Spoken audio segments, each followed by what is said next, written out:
Une production des studios Bass.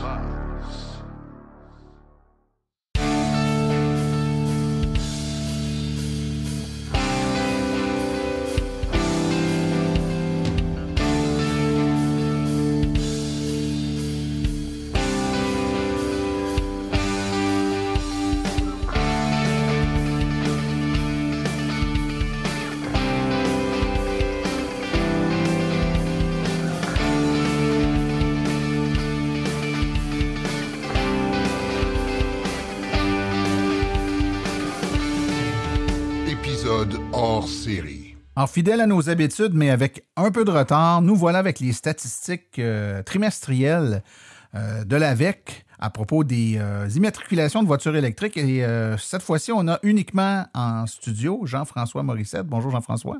Salut Martin. Notre collègue est sur le carreau. Ben oui, ça arrive en ces années-ci. Oui, ça arrive de la meilleure famille qui disent « Écoute, d'entrée de jeu, les chiffres sont arrivés un peu tard. On a eu des délais de réception des chiffres de la Société de l'assurance automobile du Québec. Il y avait aussi des petites embrouilles dans les données qu'on a reçues. Il a fallu faire pas mal de ménage là-dedans, un gros travail. Ce qui fait que c'est les chiffres de juin, mais on est rendu au mois de septembre. C'est ça? Oui, c'est ça, les chiffres du 30 juin, là, donc à la mi-année. Là.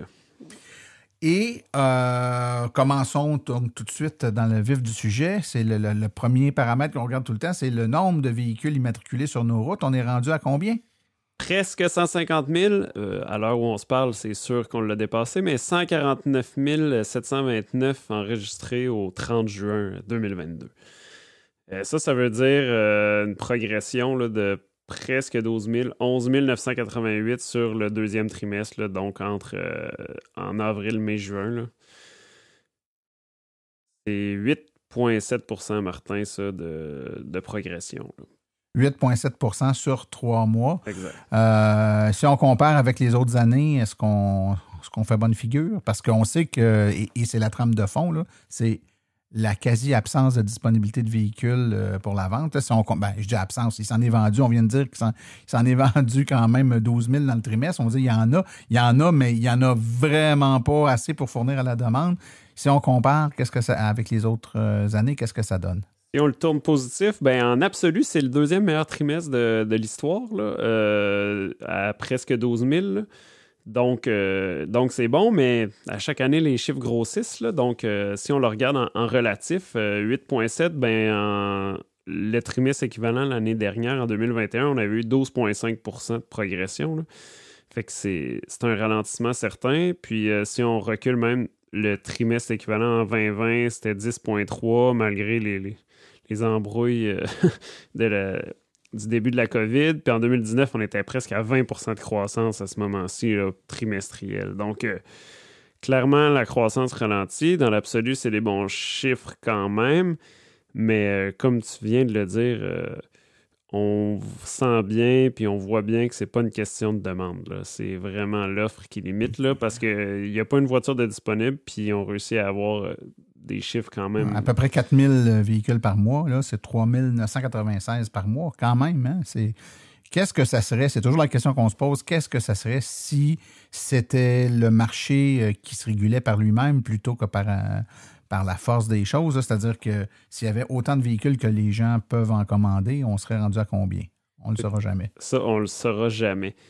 Pour vous donner une idée de où est-ce qu'on est rendu quand même, ça nous permet, là, si on prend le total des des véhicules enregistrés au Québec, il y a 2,14 selon nos estimations là, des véhicules qui sont électriques ou hybrides rechargeables. Là. Donc, plus d'un véhicule sur 50 se branche désormais au Québec. Bon, écoute, c'est des chiffres, des chiffrons, on aime ça, hein, on peut le retenir. C'est sûr que si on se compare à la Norvège, on a encore des croûtes à manger, mais quand même, ça veut dire qu'on est sur la bonne voie. On accélère le tout. Au niveau, si on regarde un peu le Canada, est-ce qu'on a des chiffres pour le Canada pour se comparer un peu? On n'a pas les chiffres de Statistique Canada sur les voitures électriques. Là. J'ai pas revalidé en fait, là, mais je pense qu'ils ne sont pas sortis pour le deuxième trimestre. Par contre, de Statistique Canada, en fait, ce qu'on a, c'est les chiffres de vente de voitures au total. Puis, j'ai ressorti quelques chiffres là, pour vous. Au Québec, on va se concentrer sur le Québec dans le fond. Au Québec, on constate que sur les 6 premiers mois de l'année, ben, le marché total est en baisse de 12,5% sur l'an dernier. L'an dernier, ça a été, je pense, une grosse année de rattrapage un peu après le post-COVID. Post-COVID. Donc là, on retombe dans quelque chose de... Le marché automobile est pas mal chamboulé, donc il est en baisse de 12,5%. Alors là, quand on regarde notre progression, mais dans le fond, elle est encore meilleure que qu'est-ce qu'on peut en penser, parce que finalement, le marché décroît. Puis les voitures électriques, même s'ils ne croient pas aussi vite qu'on le voudrait, ils continuent à croître. Donc, ça fait croître la part de marché. Là. Donc, les ventes sont limitées, mais ils se vendent de moins en moins de voitures à essence aussi. Ça, c'est assez intéressant. C'est intéressant, d'autant plus que les ventes de véhicules électriques sont essentiellement concentrées sur quelques provinces, le Québec, la Colombie-Britannique, l'Ontario, un peu les maritimes, ça commence, mais timidement. Puis tout le reste, le centre, c'est anémique. Ouais, puis si on regarde nos voisins du Sud, c'est encore plus bas, mais si on regarde nos voisins européens, c'est encore plus haut. Fait qu'on se situe à quelque part entre les deux. Entre les deux, mais c'est ça, le marché change, là, fait que... Puis comme on l'a dit, ben ça semble limité par l'offre, mais je serais curieux de voir, là, à la fin de l'année, là, ça sera quoi la part de marché réelle là, des ventes. Au Québec, là, on est prend à 11-12% déjà, puis ça va prendre à continuer à monter, là. Fait que... Excellent. Si on regarde l'objectif maintenant du gouvernement de 1,6 million de voitures électriques pour 2030, les projections disent quoi? Ben là, on a essayé de s'amuser aussi. Là, là on a laissé tomber notre projection exponentielle. Là. On sait bien qu'on n'est pas dans une croissance infinie là, avec une croissance de 50%. Alors, si on fait une espèce de modélisation, là, une courbe en S là, avec une croissance qui accélère puis après ralentit, parce qu'à un moment donné, le marché, ben, il y a des limites. Là, il y a un nombre limite de voitures que tu peux vendre. Puis si on regarde avec l'évolution des ventes de voitures au global, là, maintenant, on ne peut pas vendre plus de voitures qui risquent de s'en vendre par mois au Québec quand on atteindra le 100%. Avec le taux actuel, on projette août 2028. Là, je pense qu'on est encore un peu dans le noir, là, mais pour l'instant, 1,6 million, je pense qu'on pourrait dire que c'est encore atteignable. Puis là, les prochains mois, années vont nous le dire avec l'offre, là, mais disons mathématiquement, un peu bêtement, là, ça ne semble pas des chiffres là, qui semblent impossibles à atteindre. Là. Je pense que la possibilité est là. Je pense que la vision de le voir maintenant comme une courbe qui fait plus un S qu'une projection exponentielle est une bonne, en tout cas une approche plus sage. Reste à voir à quel taux cet aplatissement-là de la courbe, là, donc la deuxième courbe, dans le fond, dans la courbe en S, va s'aplanir et c'est ça qui va nous donner probablement un peu plus d'informations sur la date à laquelle on va atteindre le fameux chiffre d'1,6 million. Mais disons que, comme on l'a dit pour les autres trimestres et les autres prédictions, au moment où on se parle, on ne peut pas dire que c'est pas possible. C'est possible, mais il y a tellement, le vent peut changer du tout pour le tout. Disponibilité des véhicules, la pandémie, on n'avait pas pu la voir venir. La pénurie des puces, on ne l'a pas vu venir non plus. C'est tous des éléments qui impactent, dans le fond, négativement les ventes de véhicules. Mais comme tu dis... ce qu'on peut pas dire, c'est que c'est impossible. Ça, j'oserais jamais dire ça, parce que c'est vraiment pas le cas. C'est clairement possible encore. Une autre donnée qu'on aime bien avoir, Jean-François, c'est la proportion des 100% électriques versus les hybrides branchables. On sait que le 100% électrique est depuis plusieurs analyses à la hausse. Est-ce que cette hausse-là se poursuit?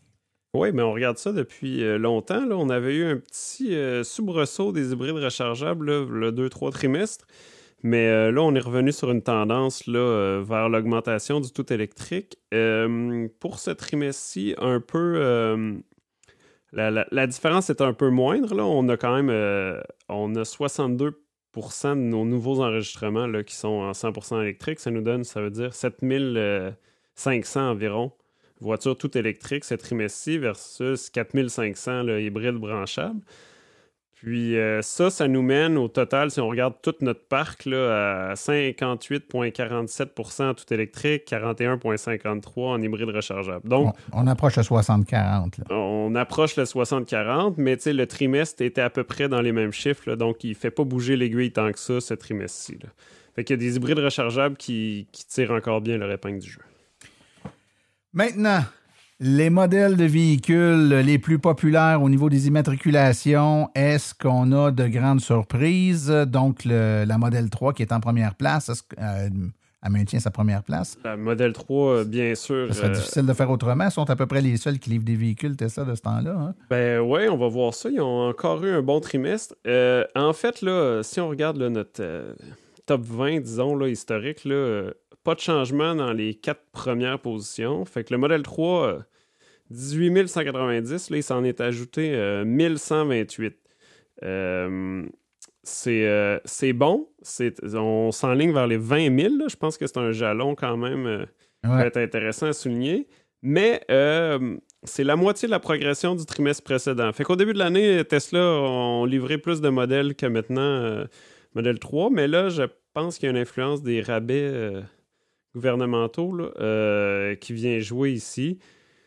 Par contre, un peu plus bas dans le classement, là, le modèle Y aussi là, a ajouté environ 1085 véhicules. Là, donc, la performance est répartie là, entre leurs deux.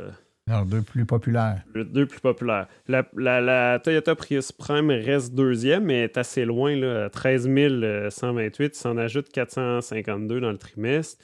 Notre vénérable Chevrolet Volt reste troisième, mais elle a même réaugmenté de 82 enregistrements. C'est toujours surprenant, hein? Visiblement, la pénurie fait que peut-être que le marché de l'usager est assez vigoureux, puis qu'il y en a qui réussissent à aller chercher à l'extérieur, ou des voitures qui étaient remisées, je ne sais quoi, je ne sais trop. Et en 4e place, on avait la Chevrolet Volt, pas Volt, Bolt, je fais l'erreur que tout le monde fait, la Bolt, B-O-L-T. Elle conserve donc sa 4e place? Oui, et là, ça c'est intéressant parce qu'on se souvient qu'elle a eu des déboires de production dans les dernières années. La production avait redémarré. Là, les livraisons ont débuté là, vers la fin du trimestre, fait qu'il s'en est ajouté là, au net 305 sur les routes du Québec. Alors qu'on avait eu un déclin au trimestre précédent. Là. Donc, la Bolt progresse doucement dans ce trimestre-ci, mais les prochains trimestres vont être devraient être bons. Ouais. Donc, je pense qu'elle va probablement dépasser sa grande sœur. Là, La Volt. Et tu as dit tantôt, les 4 premières places ne bougent pas. Je conclus donc que la 5e bouge, c'était la Leaf, qui était dans le top 5 depuis toujours. Ouais. Et là, elle vient de quitter le top 5, là. Ben oui, parce que là, la Leaf, là, elle a une croissance un peu anémique. Là. J'ai pas le chiffre devant moi, mais il s'en ajoute une centaine par trimestre. Mais il y a un modèle assez populaire récemment, le Hyundai Kona. Là, ça fait quelques trimestres que sa progression est toujours très solide. Donc, il s'en est ajouté 935 ce trimestre-ci, rendu à 10 724. Donc, le Kona devient 5e dans notre fameux classement. Quelqu'un me demandait en commentaire sur la page de l'AVEC là, si on voyait le Kona entrer dans le top 3 et j'ai dit je sais pas parce qu'elle va peut-être manquer de temps. Ouais, puis c'est surprenant parce que, regarde, on est dans c'est la période des salons là, qui commence. On était au salon du véhicule électrique du Saguenay fin de semaine dernière. On s'en va à celui de... Au moment où le podcast va être diffusé, là, même le salon de l'Outaouais va être passé. Et puis, il n'y a pas beaucoup de demandes pour les essais de Kona. C'est vraiment... quand on regarde là, toutes les voitures qui sont en essai, c'est probablement le modèle de véhicule qui a le moins de demandes pour des essais. Alors, ces deux choses-là, nous, alors, le véhicule intéresse moins, ou alors tout le monde le connaît bien, puis il vend bien, mais les gens ne ressentent pas le besoin d'aller l'essayer. Mais quand même, je suis surpris, étant donné que chez Hyundai, il y a la Ioniq 5 quand même qui est, peut-être un peu plus cher, mais pas tant que ça, finalement, pour la différence de... Je pense qu'elle doit quand même cannibaliser pas mal sur la Kona. Ben, je pense que oui. Puis le Kona, ben, c'est ça. C'est comme l'ancienne plateforme. Fait que j'ai l'impression qu'à un moment donné, ils vont aussi nous la retirer simplement du marché, peut-être avant qu'elle ait eu le temps de se rendre. De se rendre au top 3, ouais. De faire au top 3, tandis que la Bolt devrait encore surfer un peu là, avec son retour sur le marché. Tesla, on l'a dit, le Y va bien, donc on est rendu, on franchit 5000, rendu 8e sur nos routes. Puis le RAV4 Prime, qui avait eu des très mauvais trimestres, revient là, dans le top 10 à la 10e place. Par contre, derrière, il y en a qui arrivent très vite. Là. Le Mustang Mach-E, ça se vend bien, rendu 12e déjà. Le Jeep Wrangler hybride rechargeable est déjà dans le top 20 des voitures enregistrées au Québec. Là. Ça fait juste un an qu'il est en vente. Ouais, là, donc, c'est surprenant quand même. Je pense le succès du Wrangler, on en a parlé, je pense, la dernière fois, mais il y a vraiment un intérêt, puis ça vient toucher une tranche d'amateurs de véhicules qui n'est pas celle qu'on va chercher normalement dans le véhicule électrique plus traditionnel. Oui, fait que ça additionne, là, ça cannibalise pas. Oui, c'est ça. C'est un des nouveaux segments de marché qu'on va chercher, évidemment. Ouais. Si on regarde juste les ventes du dernier trimestre, donc Tesla est Tesla Model 3, Tesla Model Y, là, 1128, 1085, le Kona 935 en troisième, justement le fameux Jeep Wrangler, quatrième, 880, juste devant le Ioniq 5 dont tu parlais, qui est à 810. Donc Hyundai, position 3 et 5, là, très bon. Ford fait son petit bonhomme de chemin avec son hybride rechargeable aussi d'Escape.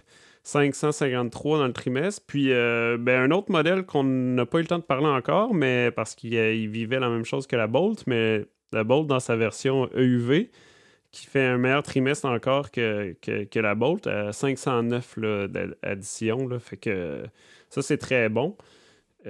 Donc, on sent là, qu'il y a quand même beaucoup de mouvements. Là. Ils ne sont pas encore rendus dans les premières places, mais il y a plusieurs modèles qui montent et qui ajoutent de la diversité dans notre paysage. Là. Avant qu'on aille dans les nouveaux modèles, il y a quand même des modèles qui sont là depuis peut-être 1, 2, 3 trimestres qui font quand même pas si pire figure compte tenu du segment de marché qu'ils visent.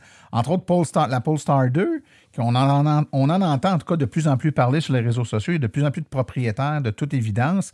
Elle se positionne bien, la Polestar? La Polestar 2 a maintenant une version propulsion. Là, fait qu'elle a élargi un peu son offre. Puis elle est admissible au rabais, je pense, avec ça.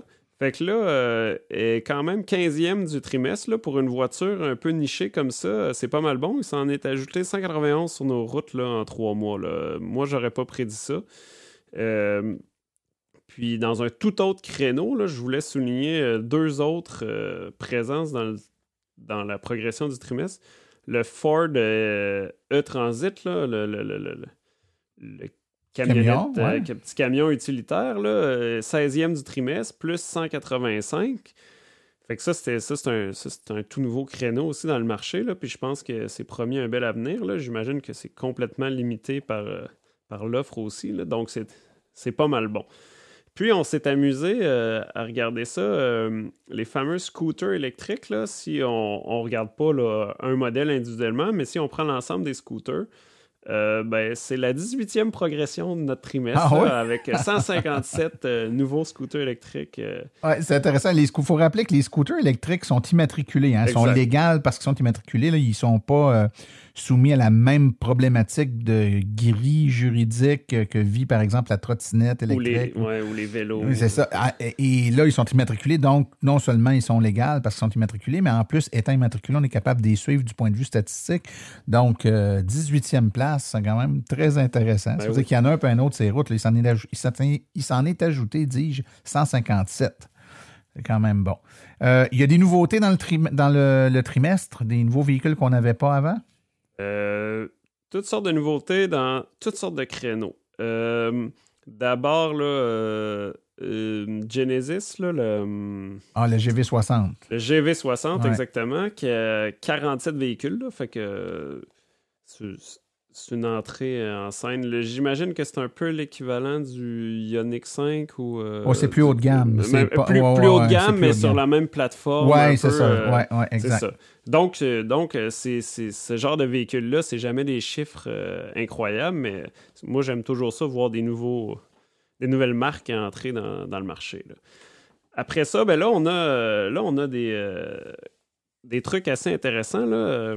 Il y a maintenant des fourgonnettes, là, des pick-up électriques au Québec enregistrés qui sont sur nos routes. Fait qu'on a 46 F-150 Lightning. Je rappelle que c'est au mois de juin. Au 30 juin. Et aujourd'hui, il y en a beaucoup plus que ça. J'ai hâte au prochain trimestre pour voir le nombre de F-150 Lightning. Il s'en est livré quand même pas mal. Puis il n'est pas rare que j'en croise sur la route. Là, plus que des Genesis GV60. Là, donc, même s'il s'en est vendu à peu près le même chiffre le trimestre qu'on a étudié, je pense qu'il s'en est vendu plus de F-150 dans les derniers jours que de Genesis quand même. Ensuite de ça, il y a l'entrée officielle, disons, de Toyota dans le marché du tout électrique avec son fameux BZ4X. Il y en avait 9 là, enregistrés au 30 juin. C'est un peu anecdotique, mais bon, ça reste à souligner parce que c'est un des plus grands constructeurs au monde. Là, fait qu'on verra qu'est-ce qui se passe. Là. Je sais qu'il y avait des... Il y a eu un rappel. Fait que là, je ne sais pas s'il y en a d'autres. Je crois que les livraisons ont été gelées le temps de régler le problème. Fait qu'il est possible que ça ait un impact sur les chiffres qu'on aura dans le prochain trimestre. Mais quand même, quand ça va redécoller, on peut pas... En tout cas, je pense qu'il est logique de croire que les amateurs de Toyota, il y en a beaucoup, vont se tourner vers ce véhicule-là. On peut l'aimer, ne pas l'aimer, là, en termes de look et en termes de performance, mais ça reste qu'il y a beaucoup d'amateurs de Toyota qui attendaient que Toyota sorte quelque chose d'intéressant au niveau de l'électrique. Ça pourrait avoir quand même un succès auprès des amateurs de la marque, je pense. Tout à fait. On change de créneau encore complètement. Je sais qu'on est en été, quoique là, on arrive en automne, en fait, à l'heure où on se parle. Donc, il y en a qui préparent leur hiver. On a maintenant officiellement 9 motoneiges Taiga Nomad d'enregistrer. Eux autres aussi sont immatriculés, donc on va pouvoir les suivre. C'est intéressant. On a aussi un nouveau camion le Peterbilt 579. Je suis embarqué dedans, celui-là. Non, c'est vrai? Ouais. En tout cas, c'était le seul au 30 juin. Là, il y en a d'autres. Il y en a quelques autres. Là. Et il y a d'autres modèles. D'ailleurs, Peterbilt ont sorti 3 camions tout électriques.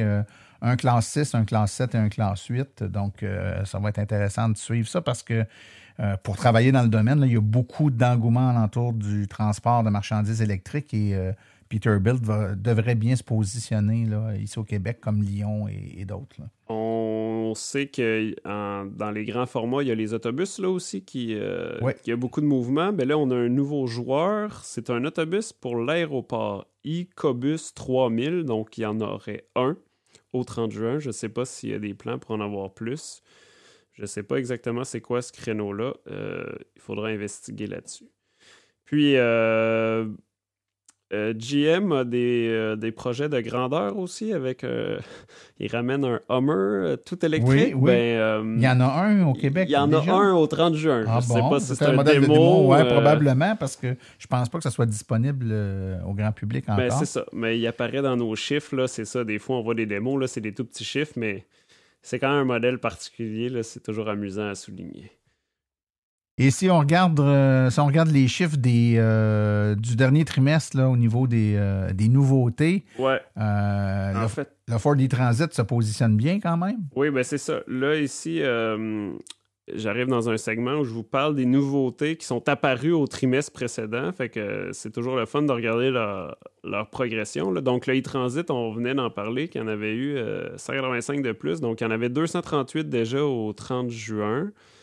Le EV6 de Kia, il venait d'arriver. Il est rendu à 215, là, donc c'est plus timide que...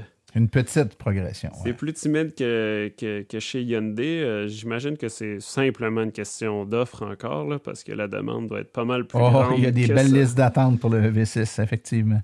Chez Lexus, on a le NX H+, là, c'est l'équivalent du RAV4 Prime, mais en version Lexus. Là, il y en a 107 maintenant. BMW avec son iX, on en a 100 maintenant et 63 i4. Là, donc, l'offre tout électrique chez BM commence à prendre un petit peu plus de place. Le Volvo C40 Recharge 71. Sinon, il y a des Mercedes EQS 41 sur nos routes. L'autobus Bluebird Vision, on en a maintenant 23, une progression de 18, là, fait que ça, c'est des belles livraisons d'autobus. Puis le Audi e-tron S, là, une des nombreuses déclinaisons, là, il y en a maintenant 10, là, donc 7 de plus, là, c'est pour des autos haut de gamme comme ça, c'est des bonnes progressions. Et on a parlé brièvement, on a évoqué le nom, mais on n'a pas parlé de chiffres. Ilion, leurs autobus, ça fonctionne? L'autobus scolaire Ilion, très belle progression. Là. On passe de 246 à 330 sur ce trimestre-là. Là. Donc, ils se préparaient pour l'année scolaire 2022-2023, j'imagine. Donc, si on a parlé de modèles de véhicules depuis le début, si on ramasse ça, donc on agglomère ça en marque, la première place, c'est Tesla, hein, sans grande surprise, je pense. Là, c'est finalement Tesla là, qui dépasse Chevrolet officiellement. Là. Donc, si on le regarde juste en termes de pourcentage des voitures électriques, 17,6% de nos voitures électriques sont Tesla contre 17,1% pour Chevrolet. Là. Donc, Chevrolet a été depuis toujours en tête. Là, ouais. Donc, ça, c'est un... Faut quand même expliquer que Chevrolet a été largement impacté. Son seul modèle de véhicule électrique, ou sa gamme, en tout cas, de véhicules électriques, Chevrolet Bolt EV et EUV, ont été sur le carreau pendant plus d'1 an. Oui. Ça recommence. Et là, ils ont plusieurs modèles qui s'en viennent. Oui. Le Blazer, l'Equinox. On peut s'attendre à ce que la course soit très chaude. Pas évident que Tesla va rester en première place. Pas clair du tout. Je pense qu'il y aura plus de modèles chez Chevrolet. Là, donc, ça va être une belle course. Puis, parlant de plusieurs modèles, il y a Hyundai là, aussi qui nous a habitués à avoir plusieurs modèles aussi. Là. Donc, eux autres s'installent confortablement en troisième place. 14,3% quand même de la flotte maintenant. Devant Toyota qui est à 11,3%. Puis... pour compléter, là, je dirais que Ford fait un peu la même chose qu'on a vu. On parlait des modèles tantôt. La Leaf avait perdu sa 5e place. C'était aussi le 5e fabricant. Puis là, c'est rendu Ford parce que Ford ont pas mal plus de modèles que Nissan. Puis son modèle sont en c'est toute une dégringolade quand même pour Nissan. L'Aria s'en vient, mais c'était la marque en fait qui était la mieux positionnée dans les fabricants traditionnels, qui s'était positionnée pro-véhicule électrique il y a près d'une dizaine d'années, qui avait vraiment fait un statement très fort. Puis, on peut analyser ça de différentes façons. Se sont-ils assis sur leur laurier? Leur PDG aussi a eu des démêlés avec la justice. Il a quitté... et je pense que l'orientation a changé un peu, mais reste que ils prennent toute une débarque. Ah oui, c'est dommage. Hein? Finalement, ils ont juste présenté pendant 10 ans un seul véhicule, la Leaf, là, puis ils n'ont jamais décliné autrement. Là, fait que l'Aria va finir par arriver, mais c'est pas encore le cas. Si on regarde juste sur le trimestre, par exemple, on a parlé de Tesla puis Hyundai, ça se reflète sur le trimestre. Ce sont les deux premières marques. Ford est 3e, Chevrolet et Jeep. Ça, c'est nos 5 meilleurs vendeurs du trimestre. Vendeurs du trimestre, oui. Parfait. Écoute, je te propose maintenant qu'on bifurque vers une analyse un peu plus géographique de la répartition de ces voitures-là. On y va souvent avec les régions et les villes. Donc, si on y va du point de vue des régions où le véhicule électrique est le plus populaire, est-ce qu'il y a des changements ou est-ce qu'on est dans les mêmes eaux qu'on avait avant? On est un peu plus dans les mêmes eaux. Là. C'est moins spectaculaire, disons, que les modèles là, où il y a toujours des nouveautés et des nouveaux modèles. Là. La progression des régions... c'est les mêmes régions qui peuvent bouger, mais ils ne se rajoutent pas des régions. Ils ne se rajoutent pas de régions, puis il n'y a pas soudain une région qui a une illumination très grande. Là. Donc, la Montérégie, fidèle à son habitude récente, là, depuis qu'elle a pris la tête, là, est bien installée. Fait que 2,92% de la flotte de véhicules enregistrés en Montérégie est électrique. Là. Donc, on va probablement atteindre le premier 3% pour une région là, au prochain trimestre. Là. Puis, un peu de mouvement. Laval, on voyait Laval venir depuis un certain temps. Donc, la Naudière vient de descendre. Exact. La Naudière descend d'une autre case et devient troisième, mais c'est très chaud, là. 2,77% versus 2,73%. Wow. La compétition est féroce. L'Estrie demeure quatrième, 2,58%. Et Montréal, ça va bien de ce côté-là, passe en cinquième position devant les Laurentides, là, très très chaud, 2,41% contre 2,39%. Sinon, il n'y a pas vraiment d'autres mouvements. Là. Toutes les régions continuent leur progression. À peu ça près fait quand même pas mal de régions en haut de 2%. Là. On compte 7 régions là, au-dessus de 2%. Là. Donc, on rappelle, là, on a 2,14% estimé pour le Québec au complet, mais là-dedans, il y a 7 régions qui sont au-dessus, là, pratiquement. L'autre région que je n'ai pas nommée, c'est la capitale nationale, là, qui vient de franchir le 2%. Maintenant, si on fragmente plutôt ça au niveau des villes plutôt que les régions, la grande gagnante, c'était Saint-Lambert. Est-ce que Saint-Lambert conserve sa médaille d'or?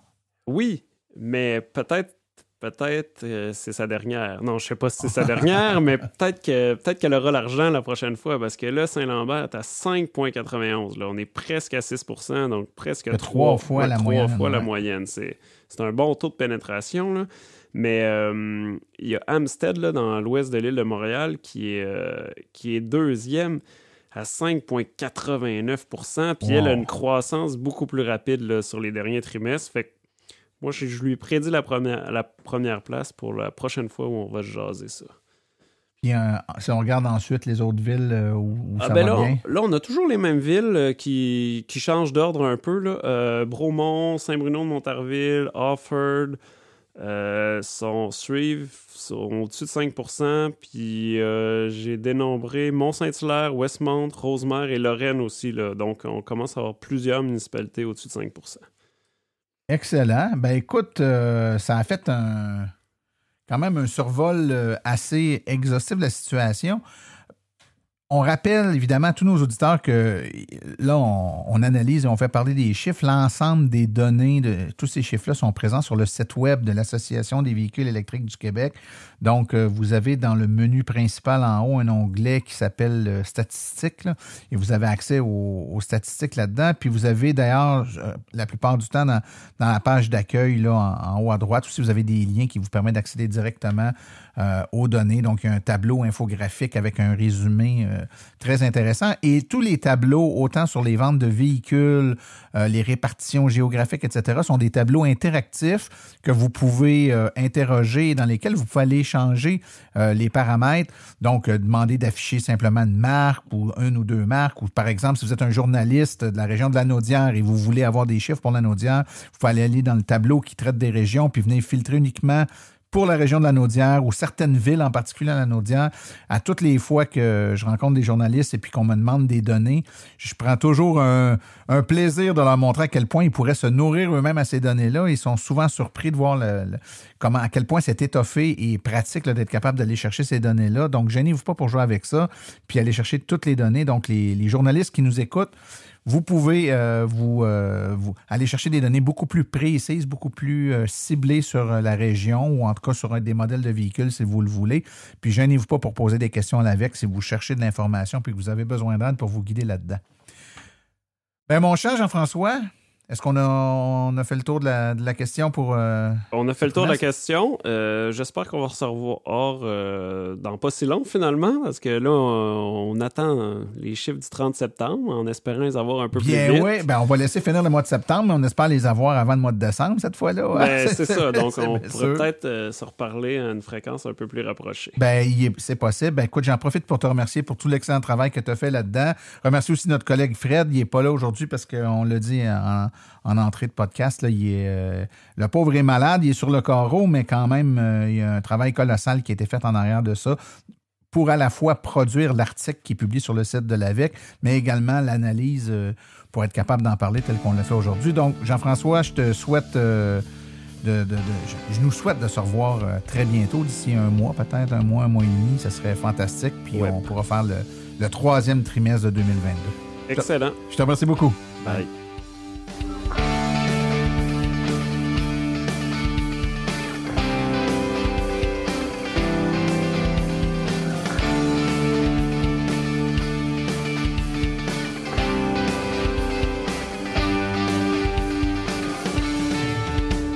épisode hors série.